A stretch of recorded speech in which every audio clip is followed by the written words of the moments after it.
Yeah. Okay, so I want to ask you something now. There's people, we all face challenges in life, and I want to know, you've obviously you've had amazing success, you're impacting people all around the world, but a few years ago, life pulled the rug from underneath you. And tell us about that and what happened. Well, to begin with, I'll pre-frame this by saying that there's really two major demarcation points in the journey in a person's life on the road to emotional maturity. You see, we don't get to vote whether we grow up physically. That's part of the rule set. And I don't care how many creams you buy, or how many live juices you drink, your body's going to change. That's part of the game. But emotional maturity, spiritual maturity is a choice. It's an opt-in. But there are two major milestones on that journey that I think have a major impact with most people. The first is the day you finally become okay not being liked. Because for most people, fear of rejection, need for approval, avoiding the fear they're not enough, all of the usual suspects are a major driver in how they show up. And all of that prevents you from being authentic. Because you can't be authentic if you're worried about what you think somebody else is thinking of you, which is a gas. We'll get into that later.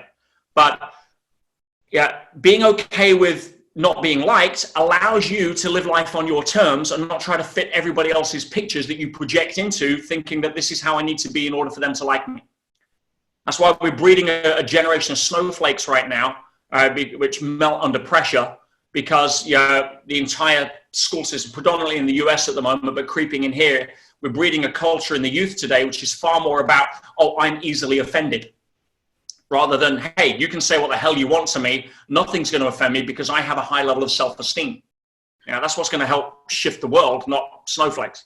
Yeah. Anyway, so the second part on the journey of emotional maturity is the day you wake up to the understanding that life is a growth-centric experience, not a comfort-centric experience.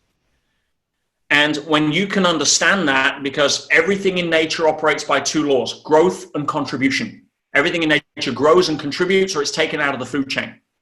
We're no different. So when you realize that life is a growth-centric experience, you can parallel it to the physical world. How do we grow? And you're in great shape. You're no stranger to a gym. You understand what it takes to grow the physical body. You need to push it past its comfort zone.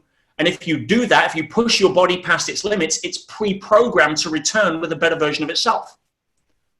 Well, inner world leads outer world. So if we want to become the best version of ourselves, we need to be able to understand that we were born into a gym and we are athletes.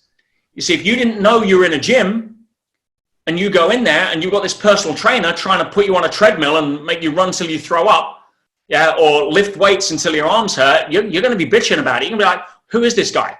You're going to be doing the least you can to tick the box you can. You're going to be hiding behind the weight stack if you see him, hoping he doesn't notice you, and all of that stuff. Because you're thinking life's a comfort-centric experience. It's not. If you're an athlete and you know you're an athlete and you know what the gym is for and you're here to get the gold medal, guess what?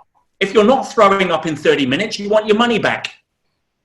Yeah. If you're here to take on the challenge, not avoid it.